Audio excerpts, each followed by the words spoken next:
Our guest speaker has made it. I saw him there. John Schuessler's here. That's like having a member of the royal family here. I'll say.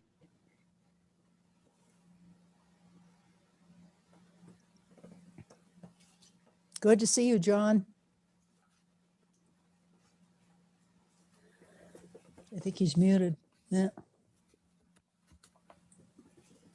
Oh, I didn't realize I was muted. We're getting a nice flow right now.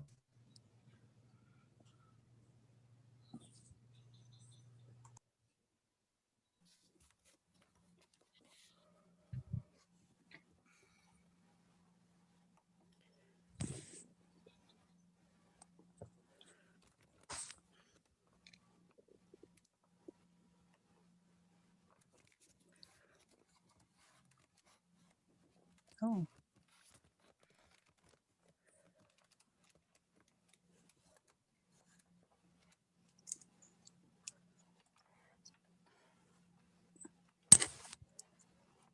Hi, Dave.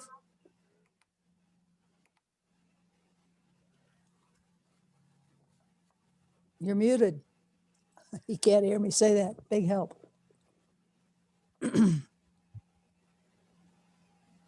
about now? Good. Or have you shoveled yet? No, it's still pretty light stuff. Sort of sleet. I don't think it's grapple yet. Sleet and real light snow. It's coming, so they say. So they say. Arvada, we've got like gigantic flakes coming down right now. Oh, yeah? We got snow in Denver, started about an hour ago, half hour ago, Okay. flakes that are falling in the puddles that formed earlier with the rain. Uh-huh. Well, and I think up here, I'm in Estes Park, you know, it's coming from you all, but up to us eventually. Well, I'm down here in Texas, and it rained this morning, so it's going to be Well, about Jeff. maybe about 72, 73 degrees today, mid 70. No sunshine though, so there's that. Texas? Okay. Texas. No story? Well, I spent half the year in Texas and half the year in, I spend my winters in Texas and my summers up in Colorado. So Okay. There's something I never knew. it started about 3 years ago. We got a place down here, and then when we're not down here, this is an Airbnb.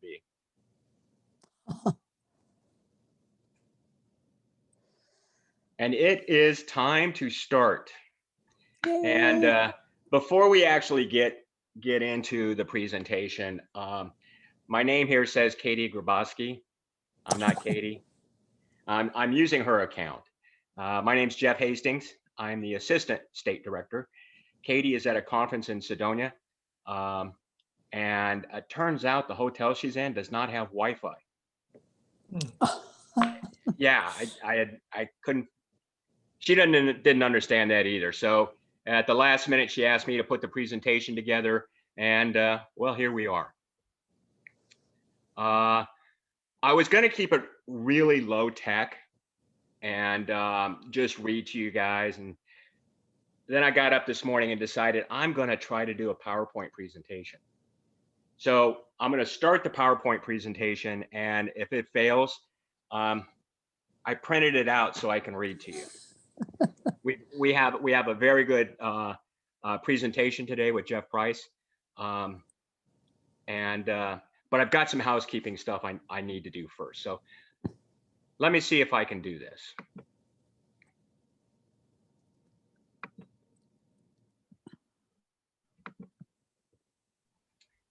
Okay, you should. Yep.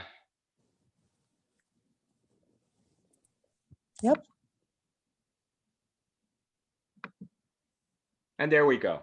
This should be the presentation. I was hoping to have my face up over here in the corner, but it's not there, and I don't know how to get it there.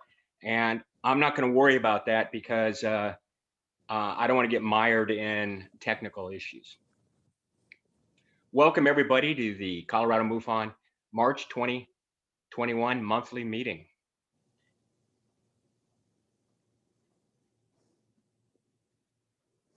And amazingly, this worked every time I tried it, except today, except right now. Of course. There we Let's go. see. So I'll just have to go to another way to do this. My name is Jeff Hastings. I can be reached at j.hastings@comufon.org. I'm a field investigator. Outside of that, I'm retired. I retired a long time ago, but I'm a field investigator. I've done 197 cases. I'm a member of the STAR team, and I am the assistant state director for Colorado. And like I said earlier, this is my first time MUFON as a host. Little bit about Colorado MUFON for all the new people that we have here. What do we do? What are our goals? We investigate UFO sightings. We collect the data and we upload that data into MUFON CMS. That database is accessible to other investigators around the world. And it helps. It really helps. When you're doing an investigation, you're trying to find out if there's similar cases. It's nice to have that database available. Number two, we promote research on UFOs to discover the true nature of the phenomenon with an eye towards scientific breakthroughs. And then we want to educate the public on the actual UFO phenomena. So if people have questions, you know, what's this all about? We keep hoping for disclosure from our government, but we don't know when that's going to happen. So it's left up to organizations like us to inform the public. Now, normally, what we do is we have a monthly meeting, and it's in the Denver area, somewhere around Denver. And we have a venue, and they're usually pretty nice. We have investigators come in, and we do everything from conduct training sessions with the field investigators. We discuss cases. We bring in hosts like Jeff that we have today, and we discuss current topics. The big one would be, you know, the pilot that just reported the huge cylindrical object. We'd be talking about that. We'd be talking about all the documents that the government just dumped and stuff like that. So that's what we normally do. And when we get back into this routine, hopefully in the next 6 months or so, we would encourage you to come to one of these meetings. They're actually really nice. The Colorado Chapter MUFON is a nonprofit organization.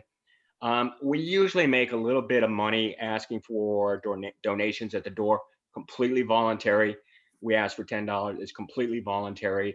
If you like the content, you know, put a 20 in. You know, I'm not too proud to ask. Our organization does good work, and we always need money.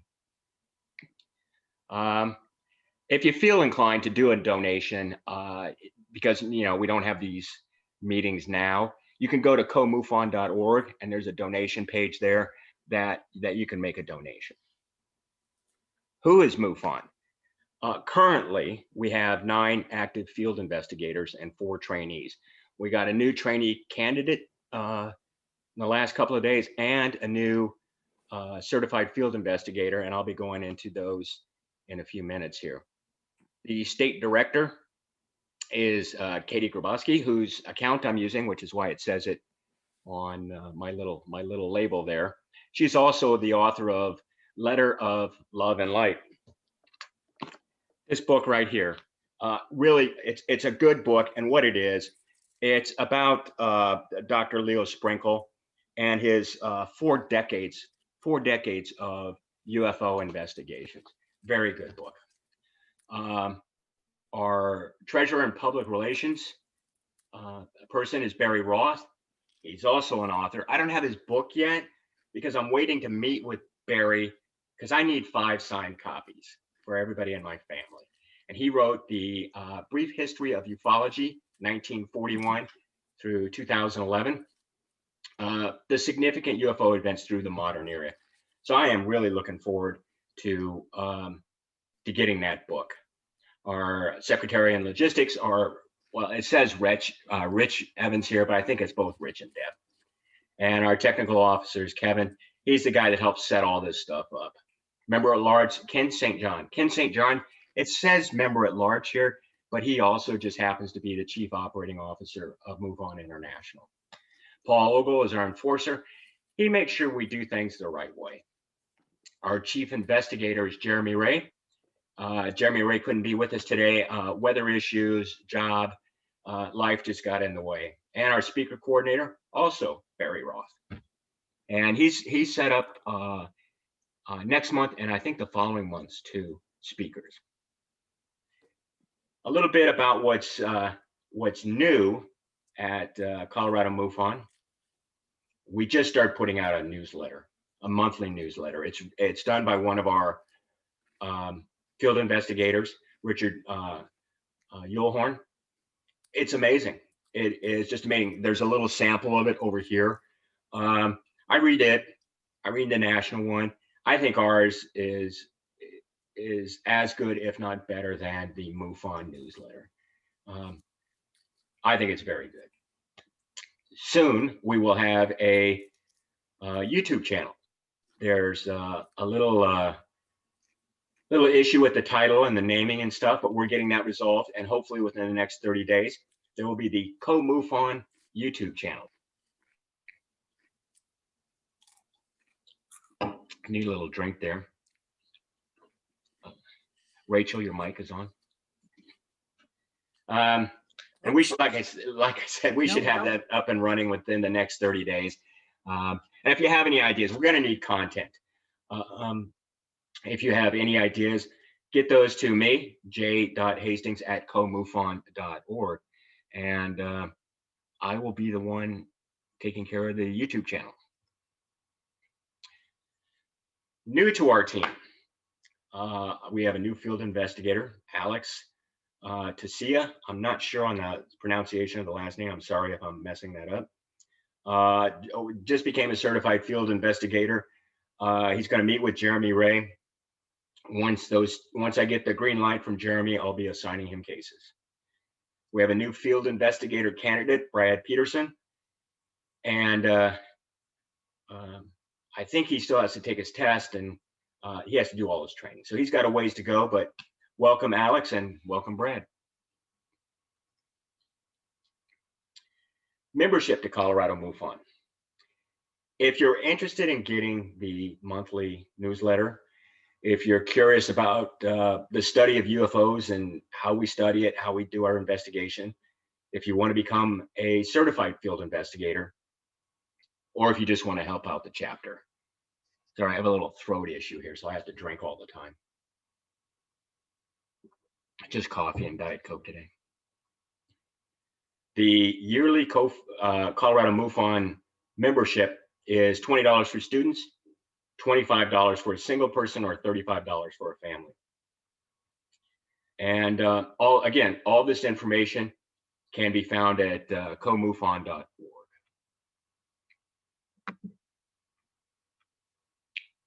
Investigation overview, where we're at right now with our investigations. Excuse me. We have 14 open cases. All of our investigators have at least one open case, and some of them have multiple open cases. In February, we got 8 new cases, and we closed 5 cases. The disposition on those was 4 IFO and 1 hoax. I just closed one last night, so these numbers changed last night, but it also was a hoax.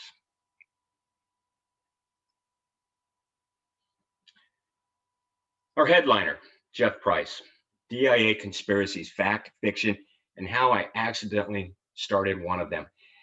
When I heard that Jeff was coming on as one of our presenters today, I was excited. And I'm glad we're doing the Zoom thing because, like I was saying earlier, I spent 6 months down in Texas, so I wouldn't have a chance to see Jeff. But now that we're doing these Zoom meetings, I get a chance to actually see the presentation. I went through Jeff's bio, and I was in the commercial airline business for 20 years, designing, manufacturing, and certifying, FAA certifying equipment and systems. And Jeff's resume impressed me. So here is just in brief what Jeff has going on. He's a professor at the Metropolitan State University of Denver in the Department of Aviation and Aerospace Science. He owns Leading Edge Strategies and Airport Management Training Company. He's a veteran. He's a pilot. He's a well-published author. And I'm not talking just books. I'm talking he actually writes textbooks, which to me is like the next level up. Side note, his third book, Denver Airports from Stapleton to DIA, hit #1 on Amazon in the commercial aviation category and is a bestseller in the aviation pictorials category. I got to pick that book up. Jeff also provides commentary to multiple media outlets, including the NBC Nightly News, The Today Show, NPR, CNN, Fox News, ABC, CBS, USAToday, The Wall Street Journal, the New York Times, and Associated Press, amongst others. So Jeff's busy. But in addition, the governor of Colorado appointed him to serve on the Colorado Aeronautics Board, and he's also served on the board of National Safe Skies Alliance. Jeff's authored more than 300 articles for various publications, including Aviation Security International Magazine, Airport Magazine, and Plane and Pilot. And Jeff's getting ready to start here, and I have a question for Jeff. I used to read Aviation Week and Space Technology every day at lunch. Did you write any articles for that? I think I did one for Aviation Week and Space Technology. I do a lot of consulting with them. Yeah. They are pretty sharp on their own, so I don't get too many phone calls from them, but I'm one of the folks that they do give a call from time to time just to get some background on things. Cool. I really I've been looking forward to your presentation. I've stopped sharing my screen. Now, I don't know how to let you share your screen. You should be able to. So I think, let's see, if you go to my name and click on the 3 little dots, it should be able to give me co-host control, which will allow me to bring my screen up. Okay. Let's see, spotlight for every make host. You know what? I'm just going to make you the host. Okay. And I think it's all yours now, Jeff. Excellent. Welcome. Thank you so much. Welcome, everybody. Appreciate you being here today. And I'm going to get right to the presentation. So rather than give you a lot of preamble here, let's just get to it. Let me go ahead and get my screen set up here.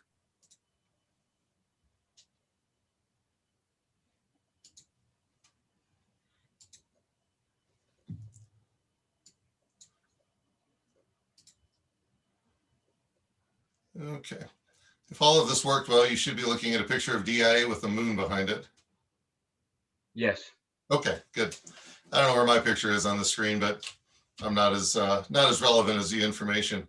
So one of the things that I do want to talk about, obviously, is the airport conspiracies, whether they are real or unreal. And yes, it took me a while to find that font that was spooky enough to give it the tone that I wanted to. But what's interesting is a lot of this comes from an article that I was interviewed for one of our campus publications, was looking into a lot of the conspiracy theories and a lot of the rumors and some of the fact on what's behind DIA, and in terms of why out of all the airports does this airport seem to have this sort of notorious backstory and surrounding about it. If you're not familiar with the conspiracy theories at DIA, they are not hard to find. They are plentiful on the internet. If you type those words into Google, you'll find probably, I think, half a dozen or more websites talking about the different types of theories that are out there.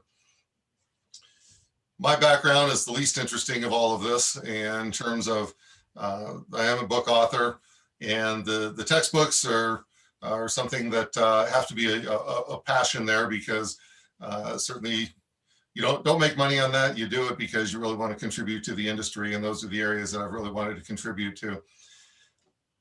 Already mentioned my pilot experience, and was a Coast Guard officer. But one of the things that's kind of interesting Hey, Jeff. is, yeah. Jeff, sorry to interrupt. Your presentation PowerPoint is not full screen. Okay. It's Let's just, get that. yeah, I was a little concerned that maybe I was the only one seeing it like that. How's that? There you go. Okay. There you go. Perfect. Unfortunately, now I can't see it, so let me pull that back up here.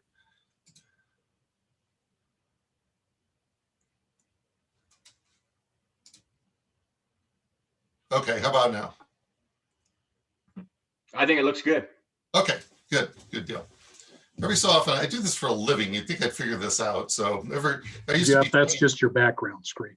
is that just the background? Oh, Let's see. Hang on here. Let me get it to the right one. yeah, I couldn't figure out. That doesn't look like DIA territory to me. Well, you never know. Maybe that's what part of the theory is. Yeah. Let's see here. Let me do a little magic with this. That looks good. Does that one look good? Yes, we're back to your Okay, good. page. Deal. Maybe it's because I added a monitor, I think was recently the problem. I've got 3 monitors in front of me. When you're a writer, you want as many monitors in front of you as you possibly can.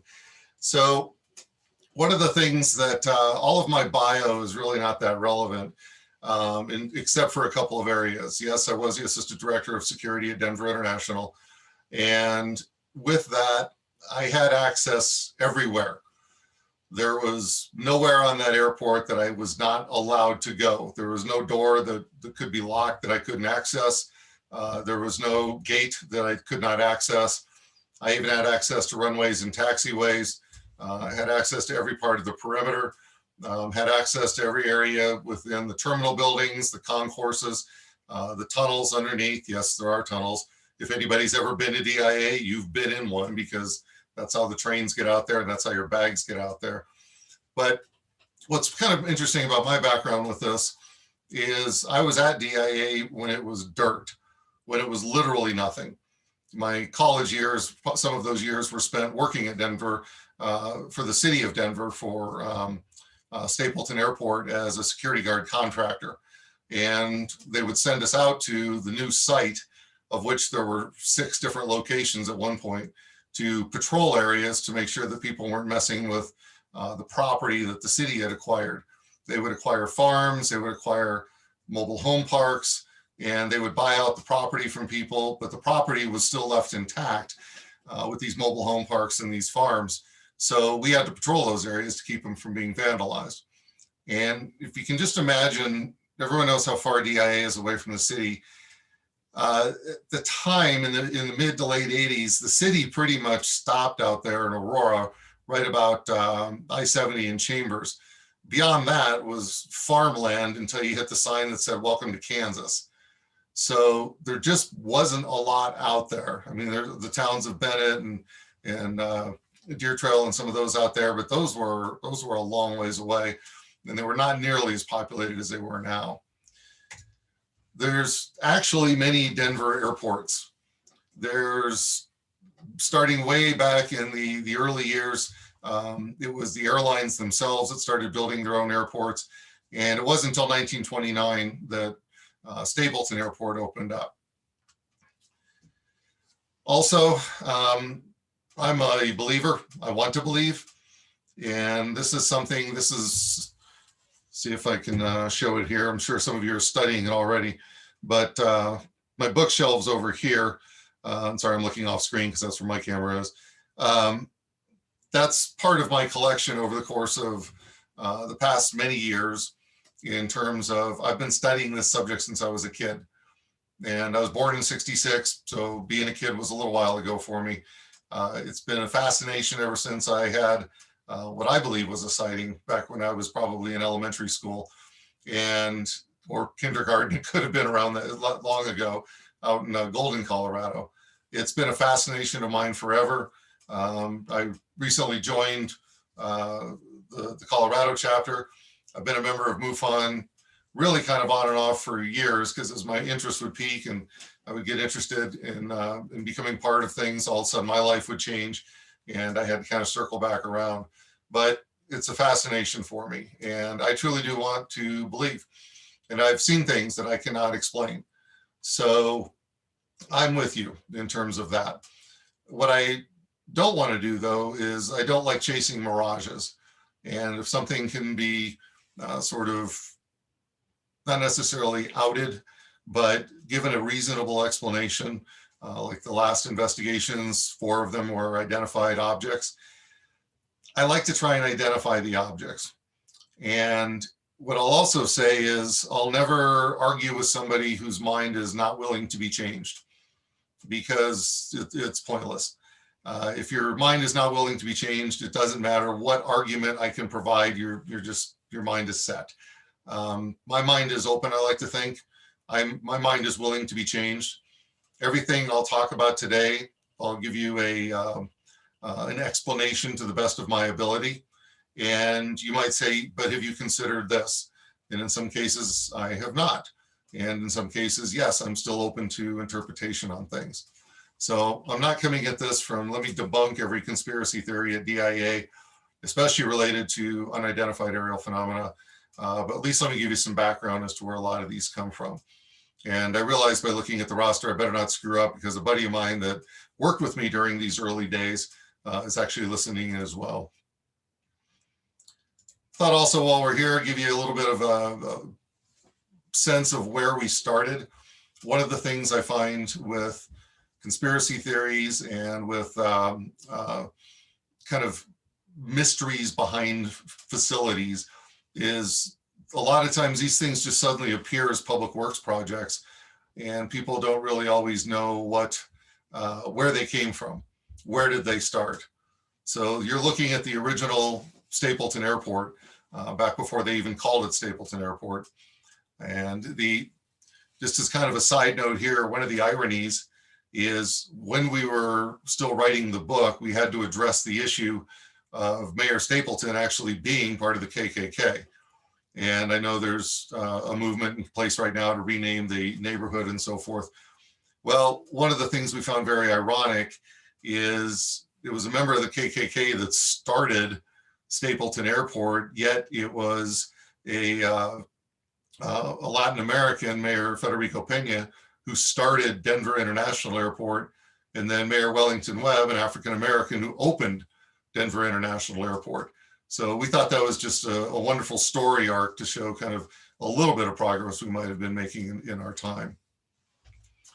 Stapleton grew a little bit, and that's kind of about the looking at the cars, about the 1950s in those areas.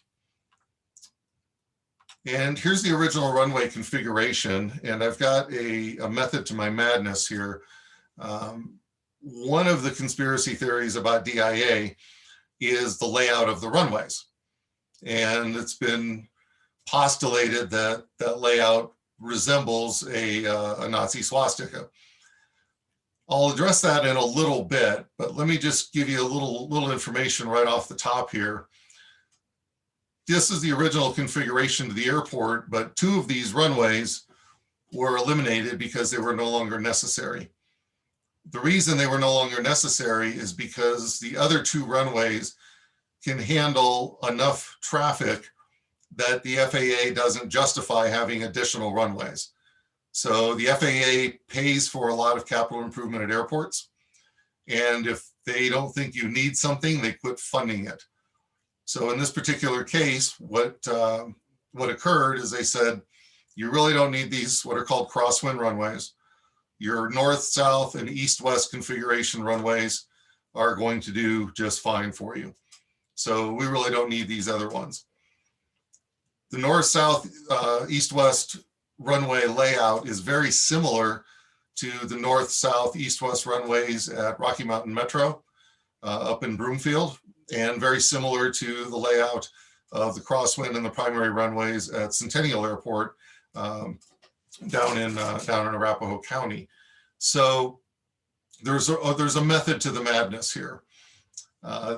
There's the original final configuration.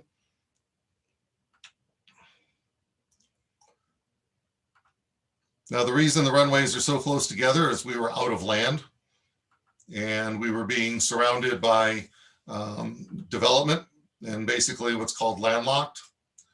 So the next slide, watch how the runways line up here.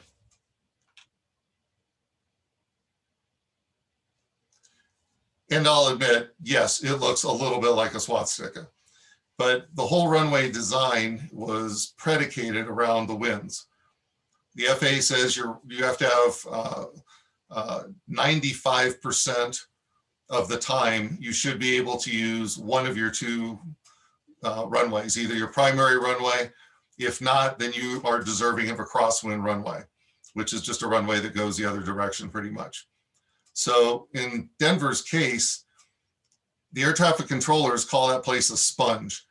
Now, I'm sure in certain days they've called it something else, but for the most part, it can just suck in traffic like a sponge, like no other airport, because it's got so many runways.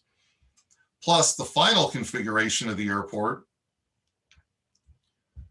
starts to look a little less like a swastika and more like, well, an airport. Because the final configuration, and this is the original airport layout plan design for the airport. And I do need to stop and say thank you to Denver International Airport, because I've got a picture of this a little bit later. They gave me full access to their archives. And that was a mixed blessing because their archives were not organized. So I was put into a small little room in the tunnels and with boxes that dated back 20 years. The mice and I got to know each other very well, made some good friends there with the rodent population. And it just was going through notebooks and notebooks of old-fashioned slides. And in fact, I'd haul my slide table through the airport just to get down there, and everyone would kind of look at me and wonder what I was carrying. But also let you know that Stapleton Airport had its secrets too. So before we even get to Denver International, how do I know about Stapleton's secret tunnels? Well, this is the first part of the history of the airport that I inadvertently became part of. But this isn't the one, the conspiracy theory that I was involved with. The old Stapleton Airport, most people didn't know that beneath the airport public area, there was a rather long tunnel that ran almost the length of the entire terminal building. It started in what was the old B concourse and it ran all the way down to D concourse underground. Most of it was electrical access panels and really just a maintenance area to move items so we didn't have to move them through the terminal building. If you're familiar with how Walt Disney World lays itself out, is it sits up from its original location because underneath it are all their tunnel system. If you've never seen anybody drive a trash truck through Walt Disney World, there's a reason, is because they take it down below the facility and that's where all of their tunnels are to move things. Stapleton worked a lot like that. Most people don't know that. Denver works very much like that. Well, these tunnels, as a security officer, my job was to go down there and patrol them, which is kind of like patrolling the catacombs.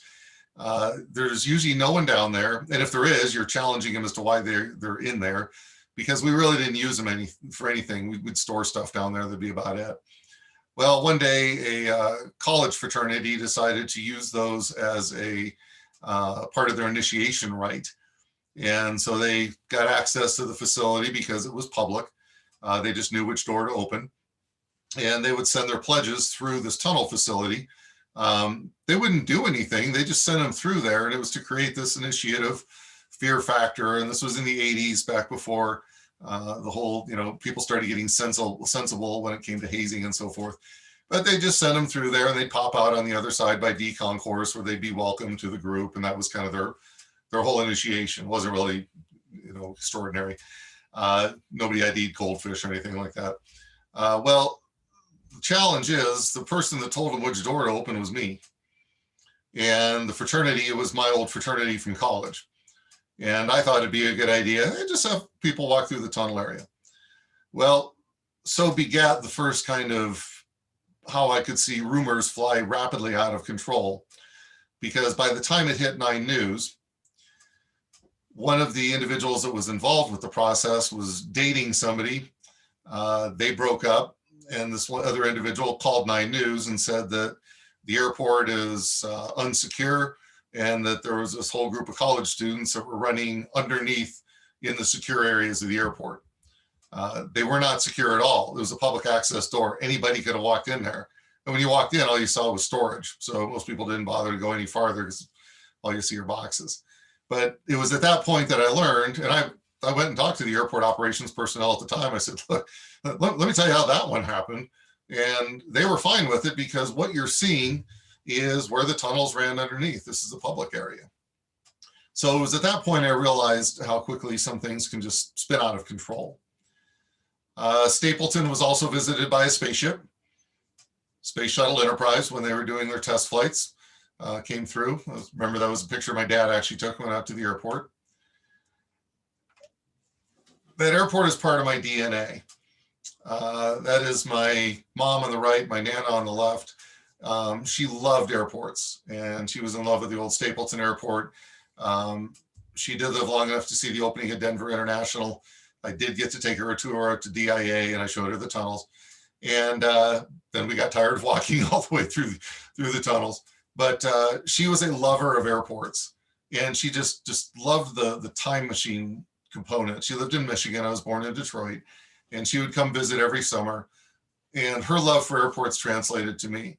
I would literally just go hang out at the airport in my spare time with nothing else to do.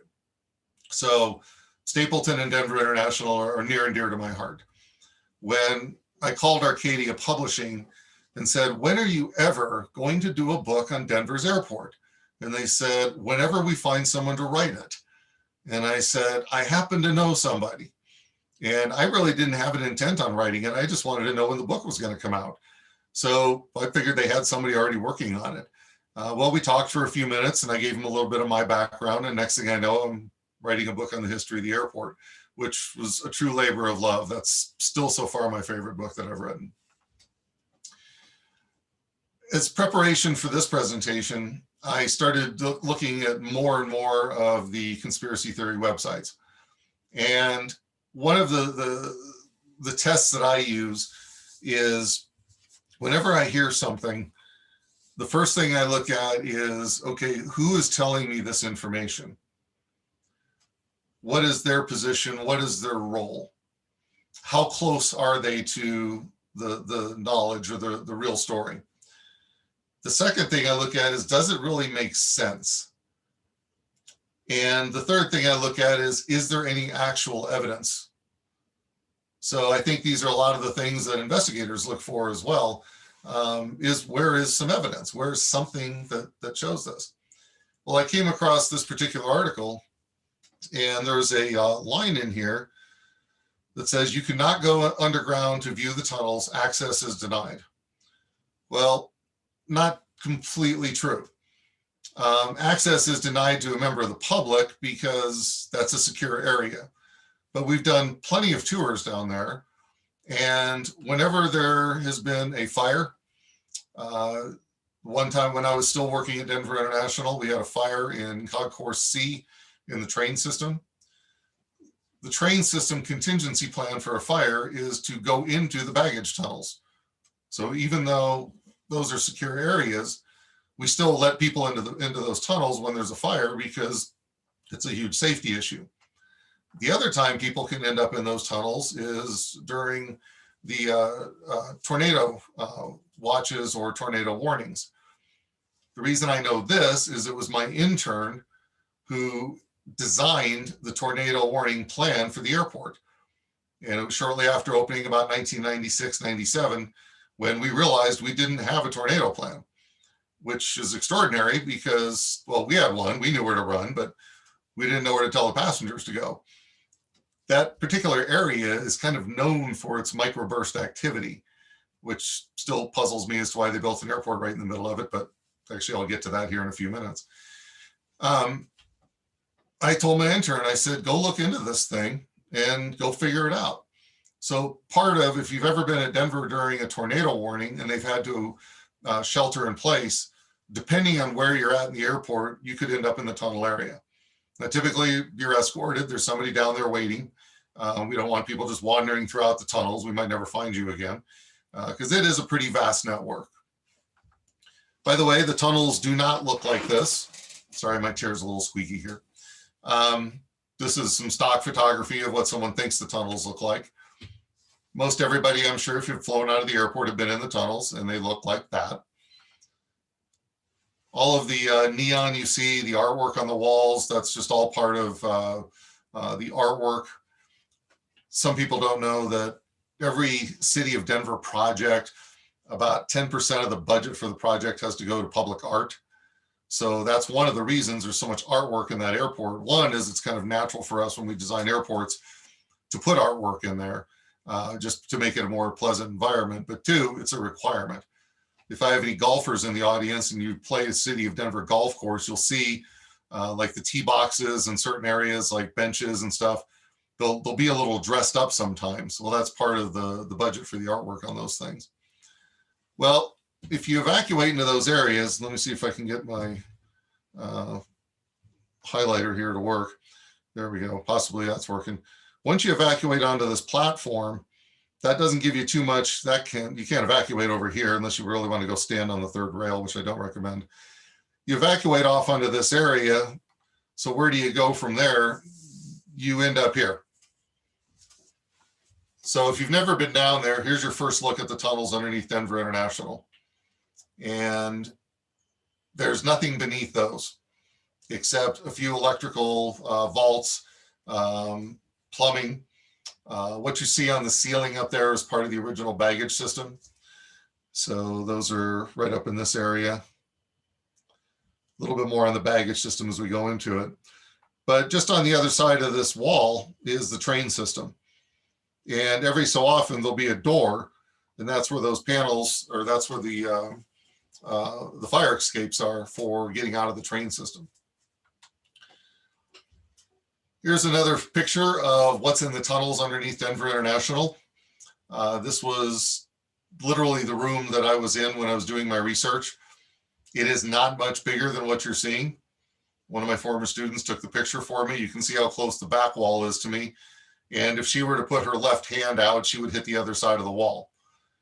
Going through all of these boxes, I lost count how many there are. But a lot of what's underneath Denver's airport is storage. And that's a vast majority besides baggage trucks, bags, lost bags, maintenance areas. It's mostly storage. However, don't disbelieve everything you read either, because this is something that I've studied and looked at for a long time. And what you can't see on my walls is my Close Encounters poster. There are some mysteries out here. And there is some valid things that people look at and go, well, yeah, I really can't deny that. So I'll get to Close Encounters here in a few minutes. One of the things that comes up is that the Freemason Connection. And some of you might have noticed if you're studying my library of basically UFOlogy, I noticed on the very side of the picture was a version of the Catholic Bible. I am converted to Catholicism through my wife. And yeah, I have looked into it. Even the Vatican allows for life on other planets. So despite what you might have heard, which is actually one of the reasons I really enjoy that particular religion. But also, if you're familiar with the Catholic Church, they're not real keen on the Freemason program or the Freemasons themselves. So is there a Freemason connection here? It's obvious. The symbology is right there. But of course, that's part of their roots in engineering and construction and so forth. So that's one of the theories that's not a theory, that's connected into it. Beyond that, you kind of have to go into looking at the whole Freemason side of things and thinking, okay, is that in and of itself another issue, another conspiracy? But that's there, that's undeniable. That's part of that process. So we opened Denver International February 28th, 1995. I worked the 24-hour shift. Oddly enough, and ironically enough, as does my friend who's listening in on this right now, I spent a few hours in the tower dozing off during my shift, so he could keep watch for me, because he was working up in the ramp tower at the time, and I know he remembers that. But it was awesome. It was absolutely extraordinary. My security director was coming on for the day shift that day for the grand opening. I'd been there the night before. I was at Stapleton Airport when they closed. I saw the last vehicles take off across the ramp to head to Denver International. And I heard the notice to airmen that was issued to the FAA that officially closed Stapleton. And it was a sad day for me, because that was my home airport. But I jumped into my airport operations vehicle.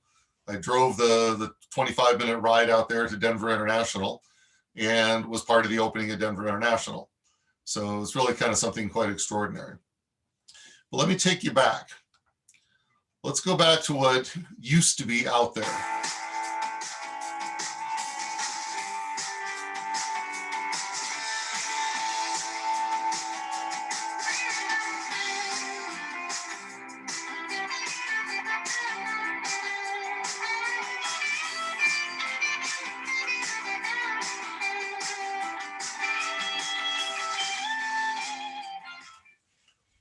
So I had to advance the slide to fade the music. Before it was an airport, it was a drag strip. And in fact, the drag strip, you can still see it out there if you go to Google Earth and type Thunder Road, or if you go into Google and type Thunder Road, Denver, Colorado, and it'll show you where it still is. Today, it actually lives just west of the airport. But that was part of the initial property acquisition. To give you an idea how far my roots go, my mom worked in the tower at Thunder Road back when we first moved here from Detroit. So I've been on the DIA dirt since the early 70s, been out in part of that area. Now today, DIA is leveraging this as part of their branding. So if you go out there now and you've seen it where they put the big posters up or the sheeting up to protect the construction areas, they've leveraged the whole thing. If we go back, we can see what Denver International looks like now, but there's a couple little areas out here that I want to point out. One of them is kind of right along this area, and another one, where's my airport? Out here, it's going to be right around this area.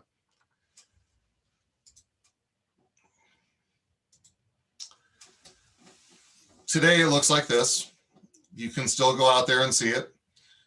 This is Eastwood Estates, or what's left of it. And you've got Pena Boulevard here.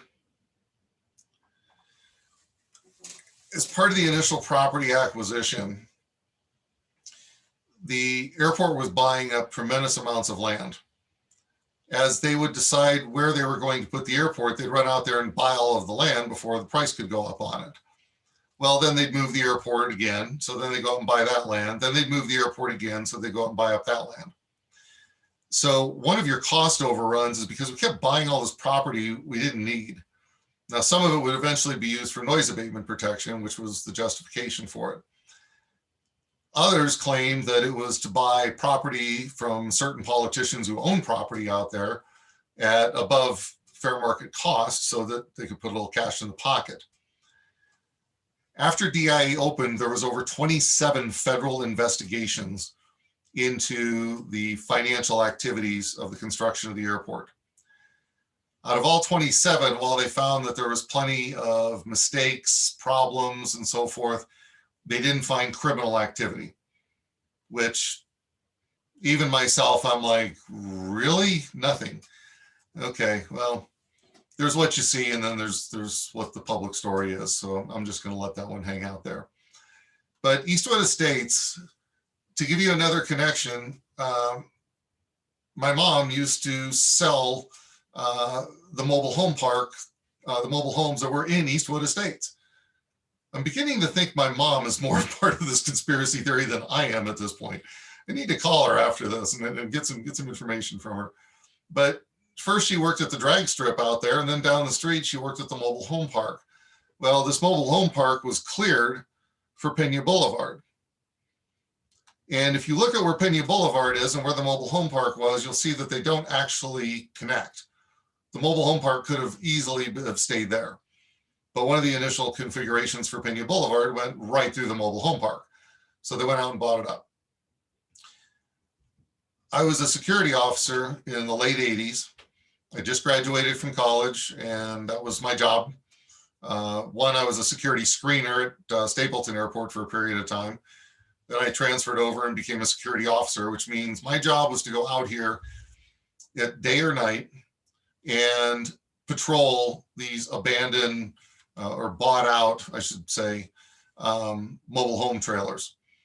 And you want to talk about, I guess, a spooky endeavor.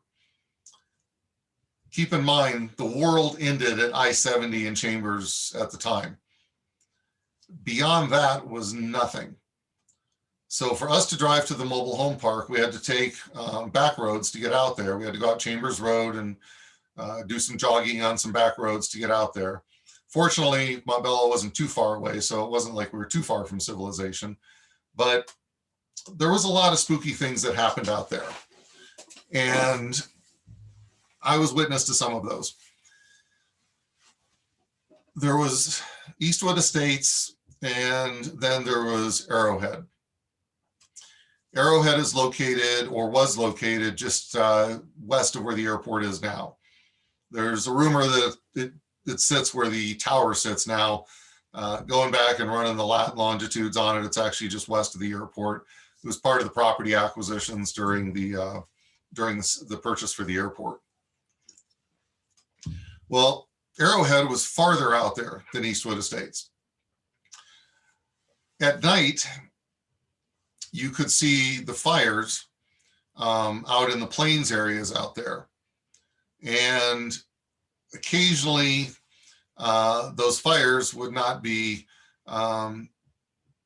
let's say, done by people who had good intent. I'll put it quite simply. Even the Denver police wouldn't go out there and investigate those fires at night that we were driving around to get to these mobile home parks in the middle of the night to make sure there wasn't vandalism. A good friend of mine at the time, his brother was a Denver police officer, and he verified for me. He says, do not go to where they're doing the fires at night. I'm like, okay, I wasn't planning on it anyway, because you're out there in the sticks with nobody. And as a security officer, we were not armed. All we had was a car and a radio and a prayer. I think was all they ever gave us to go out there with. So it was a scary job. And I know a lot of the security officers carried weapons anyway, just because the closest police call was going to at least be 20 minutes before they got to you. Well, 20 minutes is about 19 minutes longer than we would want somebody to show up. Basically, the fires at night, in certain cases, were satanic rituals. Even the Denver police would not respond to them. And this is out in the area where we now have an airport. We found evidence of satanic rituals, both at Eastwood Estates and Arrowhead. And one security officer was chased off property by literally what he believed to be was a specter, because the individual was on property at Eastwood. He came up, started talking, had a conversation with the security officer, and then the security officer started getting a bad feeling. He jumps in his car to leave. This guy's chasing the car on foot and keeping pace, and then just vanishes. So at this point, I don't like driving out there by myself anyway, but I'm still a little skeptical. I haven't seen any of this evidence yet. So as I started my patrols more frequently out there, yeah, I could see the fires at night. Occasionally we would find, let's just say, bones, evidence of rituals that had taken place. My only real experience with the paranormal out there was I was in the mobile home trailer one day, and it was time for me to do my patrol. So I went outside, got in my car, drove around the property, which only took about 10 minutes to get around the whole property.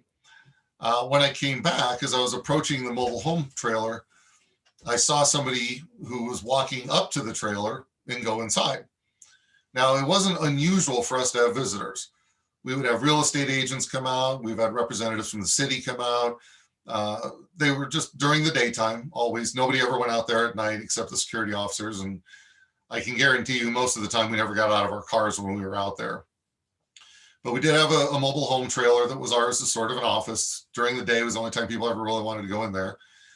So I saw this guy go inside and I pulled up and I noticed there's no car around. So I went inside to look for him. Well, there's only one way in and one way out of that place, and it was the front door.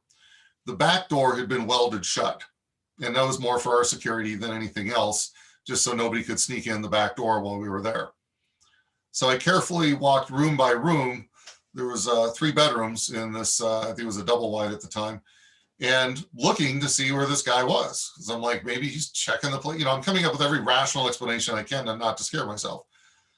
So I'm out there looking and looking and looking, and I finally get all the way to the back room, and the closet door shut. The closet door was rarely shut. So now I'm sitting here having visions of poltergeist going, what's in the closet? So I grabbed I had a 4D cell flashlight on me at the time. That was the closest thing they'd let us carry, and opened up the closet door, and there's nobody. I go back outside. There was literally no chance for anybody to have gotten past me, just the way the building was set up. I go back outside. Not only is this guy gone, but his footprints are gone too. At that point, let's just say I spent a lot of time at the Hardee's restaurant at I-70 in Chambers after that. So about this point, I go off to the Coast Guard. Come back about 3.5 years later, and now I work for the city of Denver Airport Operations at the Stapleton Airport. Those fields are where the airport is now. And you can see the beginning construction of the airport itself in those areas. So around those areas was Arrowhead Mobile Home Park, which was even scarier because it was another 30 minutes into the sticks out there. We didn't have Pena Boulevard. It was a long, long drive down Tower Road until it finally hit dirt. And then eventually out there in the middle of nowhere, you'd come upon this abandoned mobile home park. Let's take a look at the runway configuration. I know the whole thing about the swastika. So if we were to put one of those over the runways, I can see where people could come up with that. Most swastikas, however, when they're represented slightly canted. So maybe not an exact representation. And as I mentioned before, this is the old Stapleton complex. They had taken away their 2 crosswind runways because they were no longer necessary, which left a natural north-south configuration, which are the same runways that Denver International has, north-south configuration. And it's got so many runways because it needs to be able to handle a whole lot of traffic. We're in the middle of the country, 5th busiest airport in the country. Can't remember where we're at, like 17th in the world, I think, somewhere around there. The numbers change. I'm not totally sure where we're at. But the runway configurations were literally based on the wind analysis. And that's where they came up with it. There was no kind of real thought into, let's make this look like anything. They said, how many runways we can open with? Great, check the wind. And you'll find that the winds line up with what Rocky Mountain Metro and Centennial have as well. This is your configuration for the ultimate build out of the airport. Looks a little less like the swastika when it's completely built out. Another question comes up, and I saw this online, is why did we build an airport we didn't need? Well, that's wrong. We needed that airport more than we needed anything else. And I was one of the people at the time going, well, why don't we just expand Stapleton Airport? Let's just expand up there to the Arsenal area. Let's clean up the Arsenal first, because that would always be preferable. And let's just expand the airport. Well, one of the things airlines don't like to do is taxi. The longer that plane is taxiing, the less money that plane is making. That thing doesn't start making money till it's airborne. So nobody wanted to taxi 2 miles to get out to a runway. They taxi far enough as it is at Denver's airport, but really there's always a runway pretty close to one of the concourses. So the taxi times really aren't that much. And take it from somebody who flies out of LaGuardia a lot. I'm very familiar with long taxi times, and airlines and passengers all hate it. So here's some more photos of the airport being built. One of them is a duplicate from earlier. But I want to talk about the whole cost overrun issue. So these were part of the new baggage system. And these were all the test bags we were using at the time to send them through. Now, this was a system that had never really been done before at this level. So what it was is each bag would go into a cart and it would be barcoded. And so the cart would follow where it needed to go all the way out through the tunnel system, running along the ceiling, and eventually to whatever concourse it was supposed to go to. B concourse was set up for it to literally go to the gate. A and C concourse were set up for them to go to the central areas of those facilities, where then a human would sort those and put those out to the aircraft. Well, the problem with this system is, one of the problems is the whole thing was powered by the spinning wheels. So just kind of, it would have a little fin on the bottom. And as the wheels, or as the fin would go through the spinning wheels, it would accelerate it just through momentum to the next area where the spinning wheels were. Periodically, it would be scanned with barcode, and then it would tell it to take a left or take a right or go wherever it was supposed to go. Well, all it took is one of those fins to angle just a little bit, and it would hit those spinning wheels, and what you would have is a flying bag.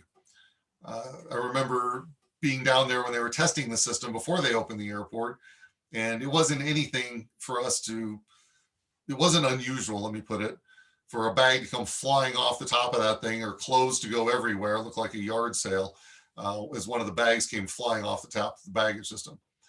Well, they tried to get that thing to work and tried to get that thing to work and just spent millions and millions and millions of dollars on it. What a lot of people didn't know is they were also having trouble getting the train system going. And sometimes the baggage system became the excuse for other things not getting done. So another thing, I recall one of the opening dates that they announced, those of us who worked in airport operations and security at the time were kind of puzzled by it, because we had to be very careful driving out there.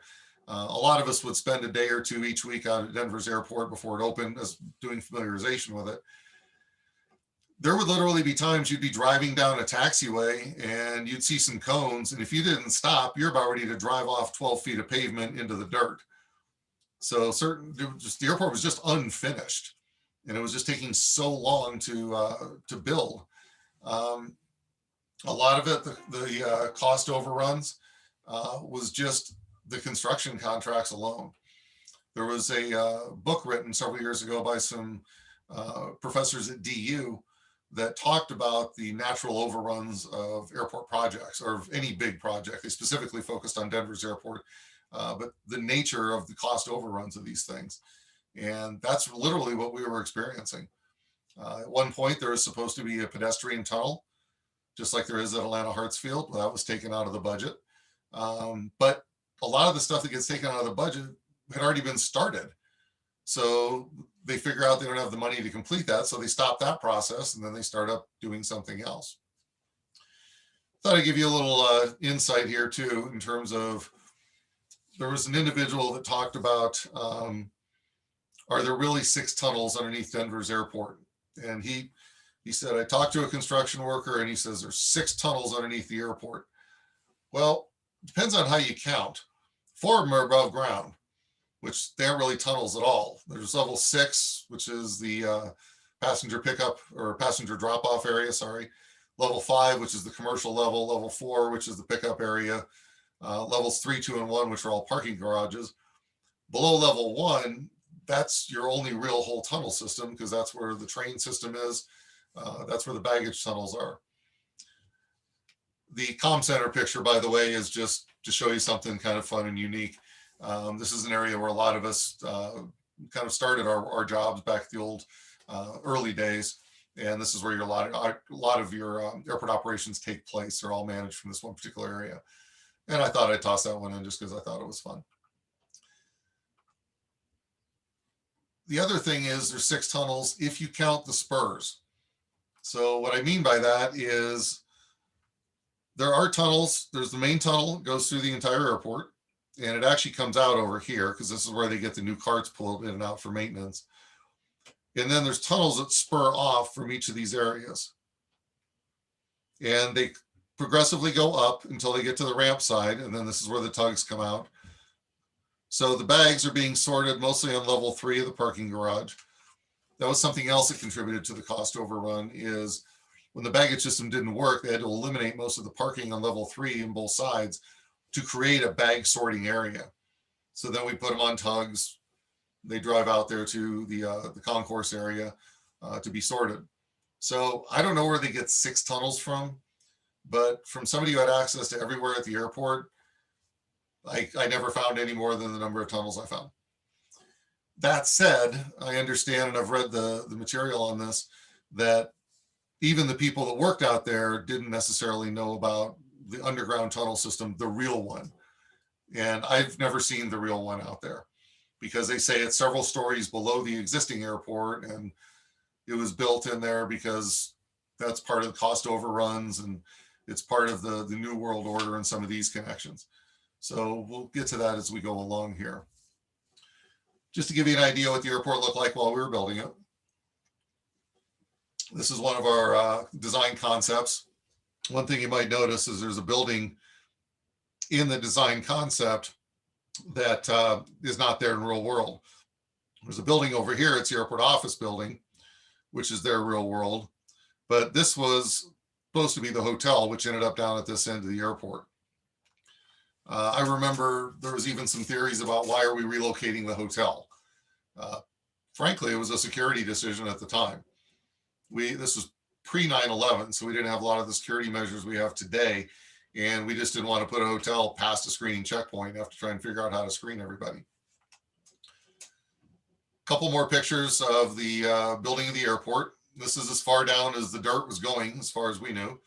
All of us could see this when we went out there and did our tours. Construction of the terminal building on the inside.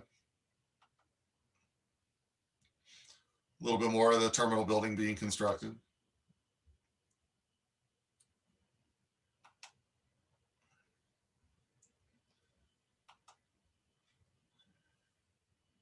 And finally opening the airport. Sorry about the chair again. So now let's get to the conspiracy theory that I inadvertently was a part of. Back before the airport opened, all of us were sent out there a few days a week, as I mentioned, to patrol the airport. And really what we were doing was doing familiarity. Well, these were the baggage carousels, which are still in place to this day. And if one of them broke, we would call up maintenance and say, hey, there's a broken baggage carousel, level 6 east side, or level 5 east side, or level 5 west side. What we hadn't seen before are these things. Today, everyone's seen them if you've been to the airport, and most people know what they're for. They're for golf clubs and skis. Well, we really didn't know what to call them. So we couldn't call them the oversized bag belts or anything like that, because there was an oversized bag area already there. So if we had a maintenance issue somewhere, or we had an injury somewhere, and we said, yeah, it's the oversized baggage area on level 5 east, they wouldn't exactly know where that was. So what we do is we took to calling them what we thought they looked like, which was coffins. And it was a common radio call sign that we would use, not really a call sign, but it was just a descriptor that we would use. So we call up the comm center, and the comm center ops 8 or whatever our call sign was at the time. Yeah, the coffins went down level 5 east side center. And the next thing I knew, I was reading in the newspaper about, to tell you how these things massively spread, that at Denver International, that there is a massive network of tunnels, and that there are all these coffins that are underneath the airport where government dissidents of the New World Order, their bodies are stored, and those bodies are transferred by underground tunnel all the way down to NORAD, North American Aerospace Defense Command. Out of a radio transmission came this entire kind of theory, because at the time, and you can still do this to this day, you can intercept those radio frequencies. And in fact, Going back to my Nana, that was her hobby. She would sit there with her police scanner and just listen to the police scanner all day. But one of the crystals you could buy for that was our radio frequencies. So next thing I know, all of a sudden we're using these just to describe something, and now it's being put into this theory. But if I go back to, does this make sense? If there really were government dissidents that we were storing in coffins underneath the airport, why would we send them to NORAD? What are they going to do with them? That's North American Aerospace Defense Command. That's the people that watch our skies for nuclear missiles and so forth. So that one didn't totally make sense. I've also heard that they go to Peterson Air Force Base, which still is a home of U.S. Space Command. I'm not sure what they would be doing with them. But the other thing that added to this is there was talk that there's a morgue at the airport. Well, there is. The airport is so far away from the city that periodically people are going to come in from a flight and they've passed away. Plus you're coming to Denver, so you're 5,200 plus feet up. And sometimes people have heart conditions. We'll have them as they're coming into land. And sometimes people sadly do pass away. Well, when we first opened the airport, we didn't have anywhere to put these poor folks. So we ended up putting them in our dockmaster's office because it was the only place we could put them. What you're looking at is a rather blurry picture because apparently, keep in mind, this was the days before everybody's phone was a camera. This is the loading dock at Denver's airport. And there was a person who's, matter of fact, that position is still staffed. There's a dockmaster who watches the trucks that come and go. And unfortunately, we did have somebody pass away on one of the flights after we had first opened. We didn't have anywhere to put them, but the dockmaster's office was known for being very, very cold. And because the door was constantly being open and shut as he or she would be working in that area. So that went out over the radio as to where do we put a deceased individual? And it was, we'll put him downstairs in the tunnel area by the dockmaster's office or put him in the dock's office. And that just contributed to things. Throughout this time, I'm now the assistant director of security, and I'm reading these articles that are kind of building on this story and really wondering where they're getting a lot of this information. And we were happy at any point in time if somebody wanted to come out and say, hey, give me a tour of the airport. I want to know where all this stuff is. We'd have been more than happy to do that. The problem is once you do that, then you become part of the conspiracy, because no matter how much you show them, and we had privileges to take normal citizens right down into the tunnel areas with our badges, we could escort them down there. But no matter how many times we would do tours and show people what was going on, pretty soon they're like, yes, but what are you not showing us? I'm like, look, unless there's someplace out here that I just don't know about, I'm showing you everything I know. Unless you, I mean, I've even shown people the HVAC systems out there and shown them some of the access tunnels and the areas to get into the heating, ventilation, air conditioning areas. And I'm like, this is as far as I know how to go without climbing into some of these coolers. So let's talk about close encounters for a minute. One of my favorite movies, Close Encounters of the Third Kind. I remember seeing it originally when it came out. And for the longest time, there was the theory that, I can't imagine anybody's not familiar with this film, but let me back up a minute. In the movie, the alien get-together basically takes place at Devil's Tower, Wyoming. But the coordinates used in the movie were alleged to be the coordinates of Denver International Airport, of where it would eventually be. So Close Encounters came out in 1977, and it was 1995 before we opened the airport. It wasn't until the 80s that they decided to start working on the airport. So there's really no way that anybody would have known ahead of time that, hey, we should probably put the airport where these coordinates are. To this day, I have no idea why the individuals who made Close Encounters, Spielberg and friends, could not figure out how to use that gigantic globe that they had in the TV or in the movie. They're like, we need a globe. Okay, let's run our fingers together and find where this location is. Well, there's latitude and longitude on a globe. So even while they're shooting, I couldn't believe somebody didn't come up and say, excuse me, this doesn't even point to the right state. So I still remember the line, I need a geodesic survey map of the state of Wyoming. Okay, you should have figured out at some point that those coordinates didn't match anything in Wyoming. For a period of time, if you went on to Google Earth and you typed in the coordinates from the movie Close Encounters of the Third Kind, it would literally take you to the middle of B Concourse at Denver's airport. But it's an Easter egg. They finally took it off. I think last time I checked, they'd taken it off. It was just an Easter egg based on the conspiracy theory. When you run the real latitude and longitude, you find that the real lat and longitude for the site that was used in Close Encounters is about 11 miles northeast of Denver's airport. Which, okay, now you got me. First off, why did you even get the state right? But second, 11 miles northeast of the airport. If you go back and you look at all the different land acquisitions and you look at all the different potential areas where the airport was to be located, that's very close to one of those areas. So as far as conspiracy theories go, I don't have an answer for that one.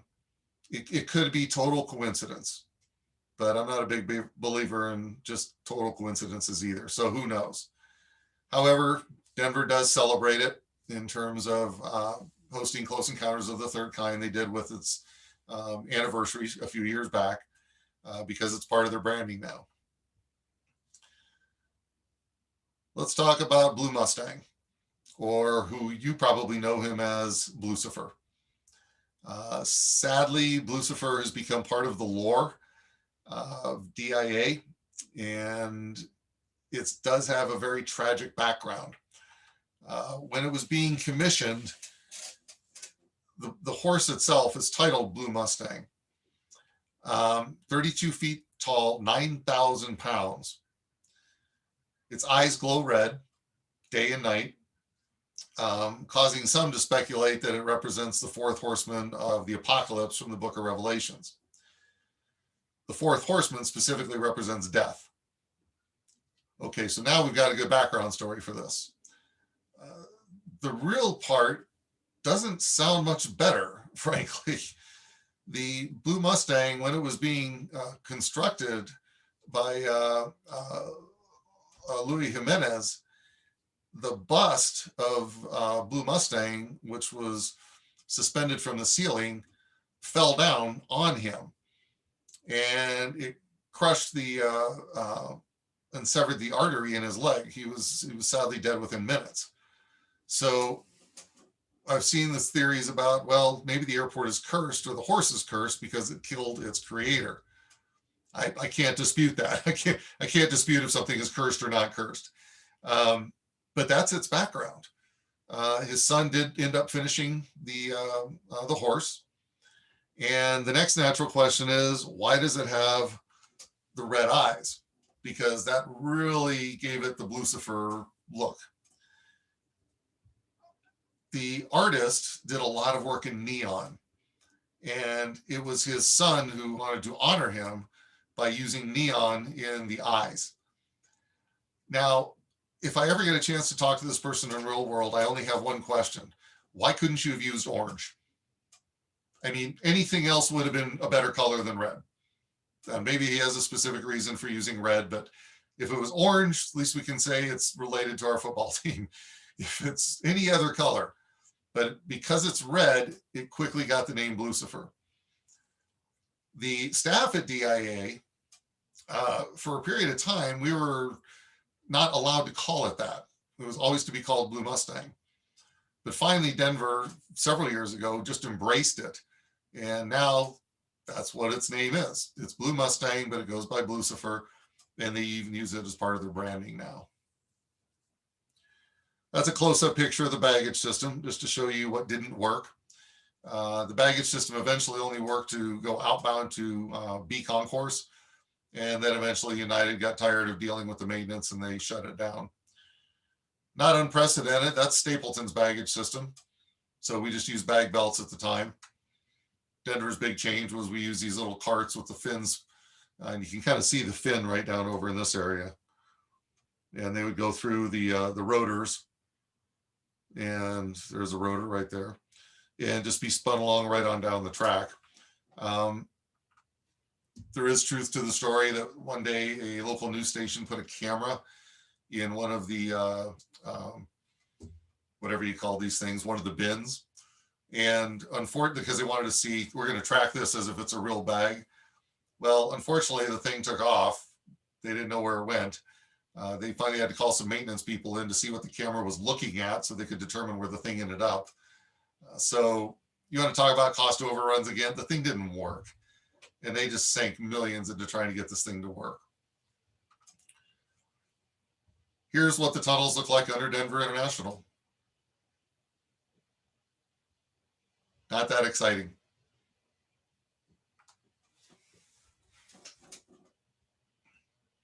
I wish I had better, cooler pictures for you, but this is literally as exciting as it gets underneath that airport. There's just not that much there. This is taking a look down the passageway. Behind this wall is the train system, and these are the baggage tunnels that the bag carts run under. If you've ever noticed, you'll never see a bag cart go from one concourse to another at Denver. Sometimes they do on vehicle service roads, but you won't see them sprint straight across from concourse to concourse. First off, it's against the rules of the airport, but second, it's unnecessary. So they can keep your bags moving even with Snowmageddon coming in like apparently it is now. Another conspiracy theory. This one talks about the fencing on the airport. Why does the barbed wire point inward instead of outward? The fact is, it doesn't. It points outward. And I don't know where this theory ever came from, because all anybody has to do is drive out there and look at the fence. Just kind of goes to show you, take a look at who's telling you information. Take a look at, does it make sense? And what's the evidence? If you want me to see that that thing folds a different direction, then show me a picture of it. Now, there are some areas where it does fold a different direction, but those are tenant areas. And typically what they're trying, it depends on where they're located on the airport, whether they're trying to keep other airport personnel away from their area or trying to secure their cargo area from going out of it. So sometimes in the cargo areas, just in those tenant areas, you might see some different fence configurations, but the perimeter fence itself points outward like it should for a security fence. So one of the most compelling of the conspiracy theories has to do with the artwork at the airport. And the whole artwork concept, anytime I was watching Jesse Ventura's conspiracy theories TV show several years ago. And I remember him sitting there staring at this piece of artwork, and he was actually staring at the Nazi symbolism in it. And that's all that they were showing. And I said, but wait a minute, it's supposed to represent from war to peace. And eventually you see war being defeated by peace in one of the murals that's literally right next to it. So that's the first mural down here. And then you go to the second mural and you see war being defeated. To me, that's one of those tests that I use to determine whether people are really doing their due diligence when they're investigating these conspiracy theories. If you're only going to show me one picture that fits your narrative, then that makes me question the rest of your narrative. That makes me question what else you've looked at. I remember they interviewed a construction worker who was the one that said, yes, there's 6 levels beneath the airport. Okay, I don't know who that is. I don't know where they get the idea there's 6 levels. There was thousands and thousands of construction workers out there, all working in different parts of the airport. I can't vouch for what he saw. Maybe he saw some of the levels that were down in the parking garage areas because we were digging out a lot of stuff at the time. I don't know. All I know is as many tunnels down there as many tunnels are down there that I've ever seen. And all I know is when it comes to the artwork, is the artwork tells a story. Now, whether that story seems creepy and weird is something else, because sometimes people look at that and they're like, okay, I totally don't get this. But I do have 3 children. One of them is the artist in the group, and the other 2 do not get him. In fact, my wife and I have a hard time understanding it. He's got art brain, and he's brilliant, but sometimes his artistic visions can get a little on the strange side as well. So that's the best I can give you on the artwork. It's just whenever you're watching one of these shows that's showing conspiracy theories and they only show you the Nazi symbolism, remember that there's the rest of the artwork there.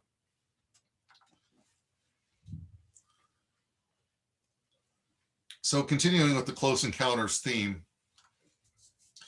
to tell you how much Denver has embraced the alien conspiracy theory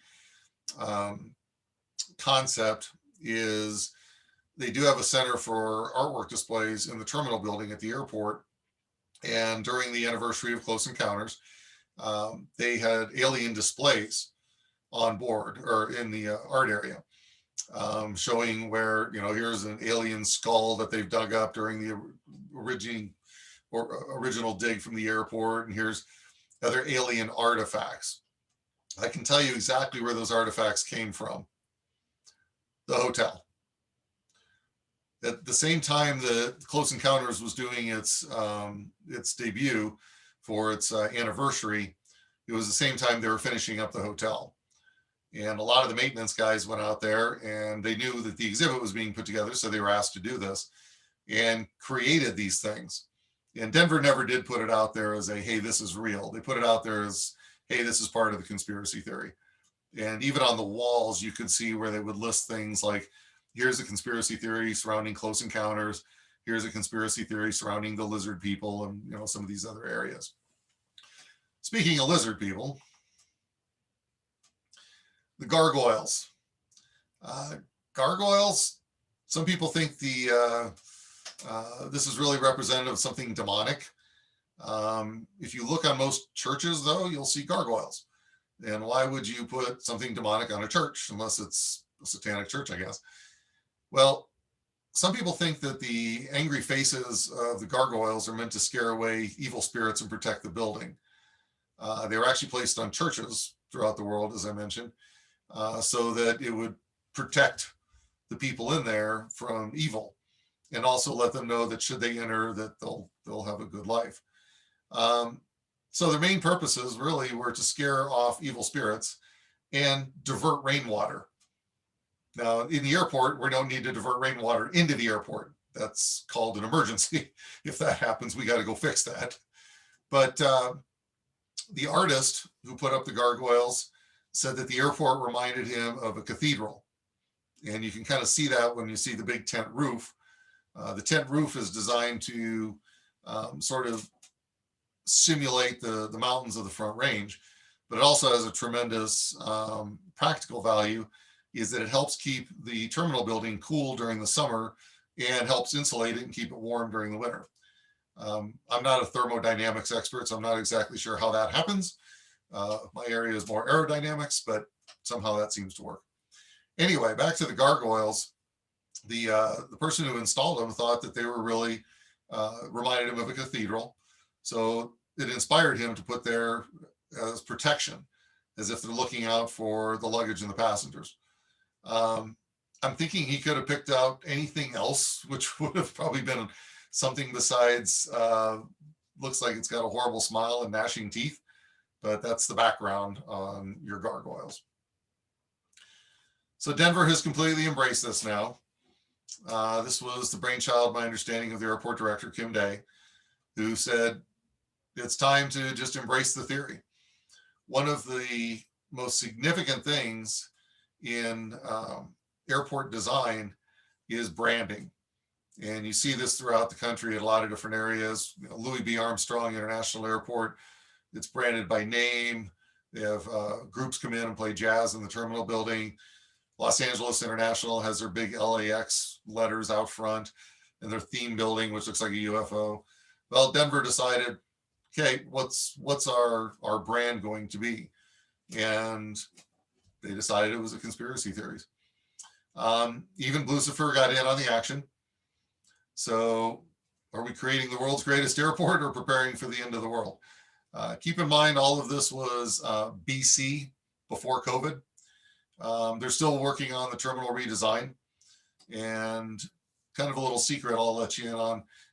They're actually starting to work on a remote screening process so that people can be screened off-site and then carried by a secure bus right out to the concourse. It's something that a lot of airports are starting to look at so that they can reduce the amount of congestion in the terminal buildings.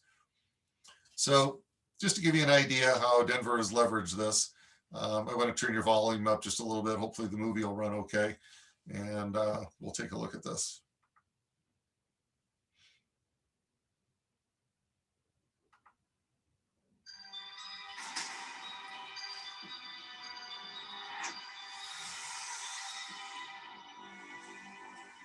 too close for comfort, lady. Damn. What, you never seen a talking gargoyle before? Welcome to Illuminati headquarters. I mean, Denver International Airport. Awesome. Hello. Do I know you? Are you hungry? Oh, I'm starving. You got anything for me? Those flowers look delicious. Oh, it's because of the conspiracy. Oh, it's because of the conspiracy. Look at me. I'm a little know-it-all. Will you get back over here? I got a question about this conspiracy. Did you have to buy an extra seat for your hat, sir? Sir, are you stealing a desk? Sir, you have resting, confused face. Do you have a favorite animal or pet? A caterpillar? A caterpillar? Wouldn't you rather have a gargoyle? No. Yes. You know, you can actually put the phone down and have a conversation with me. But no, I'm a millennial. I've got to post it. I've got to snap face it and Twitter book it. Excuse me, miss, I've got a stain that needs some polishing. Can I borrow your cleaning cart? I need your help. Guess what my favorite food is? What? No, I want you to guess. Human? Cumin. Yes, I love cumin. I said human. Oh, I thought you said cumin. I'm a real big spice guy. Furry hat guy, I can't believe you are wearing one of my friends. Hey, this isn't your friend. It used to be until you put it on your head, man. How old are you? Well, 243 years old now. I look good for my age, don't I? Yeah, you work out? All the time. You should see my squats.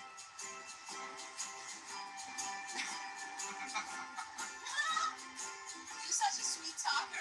Will you take me back home with you? Let's go. I have some space in my backpack. Actually, I think you have too much baggage for me.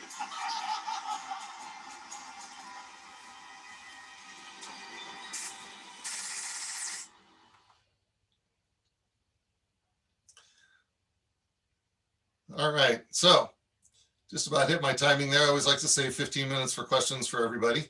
I'll take us off the presentation, get us back over to real world here. Hey, Jeff, that was absolutely amazing. I'm a little bit older than you. I was born in '60, but I definitely remember the police scanner era. My parents, they'd sit there and listen to that every night. This is pre-cable TV when you had, 5 TV channels. I have a question. Yep. I think you need to return the host thing to me and then stop your share screen. Not sure, but you omitted a building to talk about, so obviously you're hiding something. Of course. On Pena Boulevard, before you get, it's probably on airport property, but before you get to the proper facility of the airport, there's a building between the eastbound and westbound lanes. It's just kind of out there by itself. Okay. Do you have any idea what that building is? I do. And at the same time, I'm trying to give you back host control. Oh, I'm doing two things at once. For guys, I hear that's impossible. So the building that's between the, I'll get that back to you here in just a second, once I can get this thing going here. The building that's between the Pena Boulevard, it's, you're talking about the one that's over there by the gas station? Yeah, it's out there. It's all by itself. I mean, Yep. I know what it's for. It's for the rich elite during an evacuation. That's where they go and park and go into the underground tunnels that are over there. Exactly. Yeah. Yep. You hit the nail right on the head. Oh, here we go. This should be able to take it back. That's the original parking area. So when they first built the airport, when you came into the airport, that's where all the parking booths were at. So you'd stop there, you'd take a parking ticket, and then you drove to the airport, which is 10 more minutes past that location. You got to the airport, you parked. When you were leaving, you had to drive all the way back out there where all the parking booths were and pay for your parking. The challenge with that is it was rapidly, the airport personnel were rapidly accused of just trying to make money on the thing, because you only got like 15 minutes of free parking or 30 minutes of free parking. Well, it took you 10 minutes to get to the terminal and 10 minutes to get back to the parking area, which really didn't give you a whole lot of free parking. I always wondered what that building was. Yep, that's what the facility originally was. They finally got rid of it when they moved all the parking structures up front. Well, they didn't get rid of it. The building's still there, so. They got rid of the booths though. Yeah. Okay. Yep. And I'm Who's still the trying to figure out voice? how to get this back to you. Who's the voice on the gargoyle? I don't know. I got to look more into that one and see who did the He's voice having on fun. that. I think it's a local comedian, but let Yeah, me see he's here. having fun and he's good. Who's that? Oh, whoever did it is good. Yeah, absolutely. Okay, let's see. How do I give this back to you? I knew how to take control of it. Now I don't know how to give it back. Yeah, I don't know how to take Oh, control. wait, I think, let's see. Let's try stop sharing first. 'cause you're I still- got you. Did they give it back to you? Nah, I don't know. I don't think so. My, It says make host. Yeah, make host. Okay. Let's see. I keep telling it to make host. Yeah. Is there something on your screen that's No. Probably have to stop sharing first. Yeah. okay? Let's do that. Okay. And let's do that. Change host. Okay. Looks like it's back to you. Okay, perfect. And I've got mine all messed up now, so it's okay. I Yeah. can see it. Thank you very much. That was a remarkable presentation. Answered a lot of questions. And I'm glad you brought up the whole Jesse Ventura thing, because I tried to watch a couple of his shows and I just, and you're right. Everything you mentioned about consider the source and what they don't bring up. And in mine, what I look for is if it's self-serving, So those are just red and yellow flags for me when I do an investigation. We are way ahead of schedule. Now, my background is being ahead of schedule and under budget is a good thing, but I don't know if it's much of a good thing here. What we need is there anybody else that has questions? We have about 50 people on here, so if you have questions for Jeff Price, unmute yourself and be careful not to speak over too many people. I'll tell you what, I'm looking at the chat room, and there are some questions in the chat room I'm happy to answer.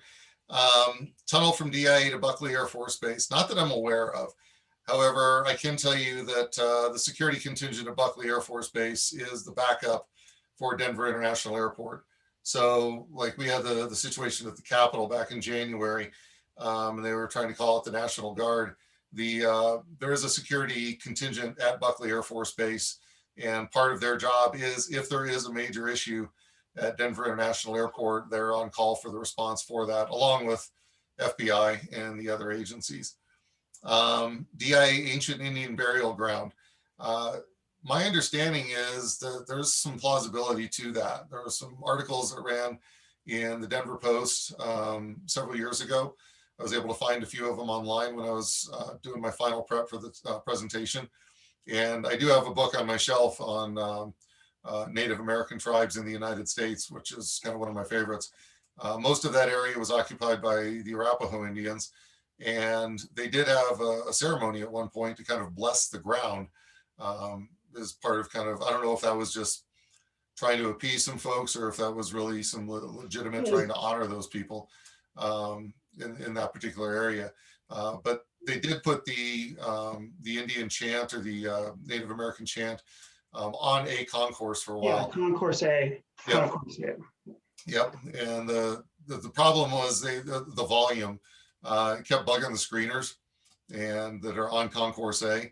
But that was the only challenge that I heard with response to that. Let's see, deep underground military base. Couldn't there be a continuity of government facility on property?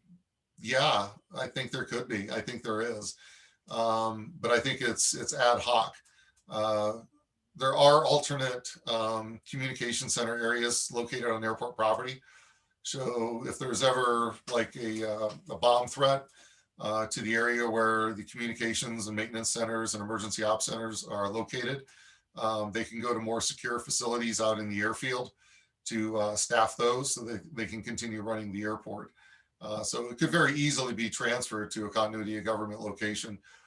what I've not ever seen out there is whether there's kind of a cold site, you know, set up by FEMA so that you can just kind of go in there and establish that. But every airport in the United States that's publicly funded is required to be prepared to a certain extent to have the federal government call on it for assistance during natural or man-made disasters. And a friend of mine used to run the Longmont Airport. When they had a lot of flooding up there in Longmont a few years ago, he had to turn his airport over. Next thing you know, he's ended up in a helicopter for Bureau of Land Management running around with FEMA representatives, using his airport as a continuity of government operation because the government facilities were flooded too. So I would not be surprised by that at all. Breakdown to begin building the spaceport about 5 miles outside of DIA. Not sure. I know as soon as they'd like to. I was on the Front Range Airport Advisory Board for a period of time, and that was a spaceport application they were definitely trying to get through. They have gotten it through. I think what they're probably waiting for is the technology to catch up. Right now, the Bransons and the Musks of the world, they are conducting successful launches into low Earth. Can't really say low Earth orbit because they don't orbit, but they are going up into legitimately what would be considered space. I think once we have more of those really in production, I think that'll justify that. But there's a lot of aerospace companies that are interested in Front Range Airport and what's going on out there. UFO sightings in the area. Why the frequent satanic rituals while they were building? The satanic rituals were before they started building. And I don't know if there was any going on during the building process itself, but a lot of that activity seemed to have moved farther out to the east once they started constructing the airport. So the rituals that I mentioned, that was all occurring before they started building. It was occurring during the land acquisitions in those areas. UFO sightings, yeah, I saw a couple lights at night myself that did not look consistent with what an aircraft would. Katie did want me to tell you about a particular sighting I had that didn't have anything to do with the airport. I was driving home from the airport one night. Prior to COVID, I used to put in about 20 plus weeks a year on the road doing training at airports. And I was coming home from the airport and saw this was several years ago. It was before drones were so popular. The object was really kind of traveling in a circular motion, covering quite a bit of sky, but not so much that it could have been a small plane doing consistent loops. Plus, they wouldn't have been doing them at night. And I've flown aerobatics, and that's not the way planes do loops. It was almost way too circular for it to be. I mean, you would have to have been an air show pilot. But the thing that was interesting about it was the flame coming out of the back was not like engine flame or anything like that. It was literally sparks and so forth coming to the ground. You could clearly see it. The location of the activity was right about Highway 36 in Sheridan, and that's also my off-ramp. So I was driving to that location, and as I continued to approach, it continued to move towards Jeffco Airport or Rocky Mountain Metro Airport. And so once I exited Sheridan, I looked back over and it was gone. But I called a friend of mine who's a former student, who's a tower controller at Rocky Mountain Metro. He was on duty that particular night, the previous night, and neither he nor anybody saw anything. But there's no way you could have missed this. It was covering too much ground. The flames and the sparks and everything emitted from it. I've read some stuff in some of the MUFON magazines and newsletters about potentially what it could have been. Today, I would just immediately go, well, it could be a drone. Of course, it's a drone, it's on fire, but this was in the time before we had really a lot of drone activity. Let's see, when the current airport remodeling will be completed, any additional runways? Yeah, additional runways are projected. I think the cargo runway down south of the airport, I think that might be the next one. I'd have to call my friend in airport planning on that one, or there's some other folks I can give a call on that who I've noticed. It's out for solicitation now, Jeff. What's that, Larry? It's on the streets for solicitation now, so it's public. Oh, okay, so it is the next one. You were one of the people I was going to call. You know that, right? So let's see. The terminal remodel. Ever since COVID, that's kind of hit some different changes during that too. And not really sure what the new timeline is going to be on the remodel. Depends on what they're going to finally do with it. I think the fact that they're building the remote screening might affect the terminal redesign as well.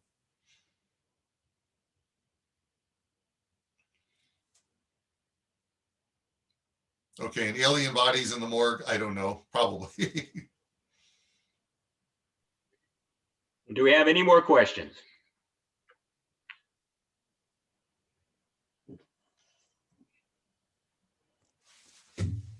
Well, I think we're going to wrap it up here. Jeff, thank you very much. Let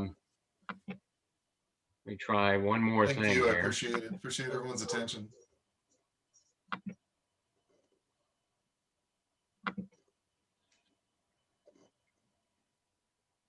Again, Jeff, can't thank you enough. It was an excellent presentation. Next month, we have a gentleman named Michael Schratt coming in. He is also a private pilot. I'm starting to feel a little inadequate here. Everybody we seem to bring in is a pilot. He's an aviation historian. He began investigating UFO encounters 25 years ago.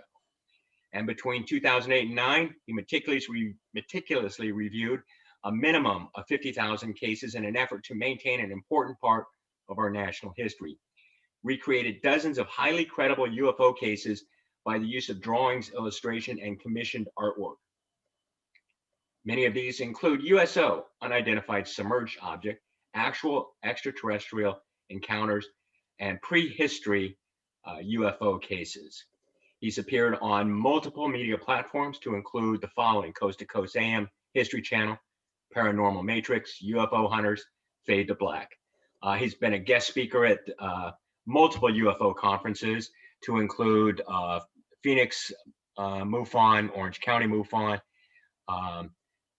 the International UFO Conference, and the MUFON Symposium and UFO Con. If anybody has any questions about Colorado MUFON, the organization, here's our website. And I should have put my email address up there too. It's j.hastings@comufon.org if you want to get in touch with me. So with that, if there are no other questions, I think we're gonna call it. Well, thank you both. That was a really fascinating presentation. You're welcome. Thanks, Jeff. You're welcome. I hope everybody does well out in the snow out there. I'll be watching with my feet up in the 75-degree weather. Yeah, I'll feel bad for you about that too. I just had to throw that in there. I've spent so many winters in Colorado on a tractor clearing roads. So, well, fortunately, I have 2 young sons and a snowblower, so I'll put them to work. Everybody be safe. When we had our little snowstorm down here in Texas a few weeks ago, the government had one piece of advice: stay home.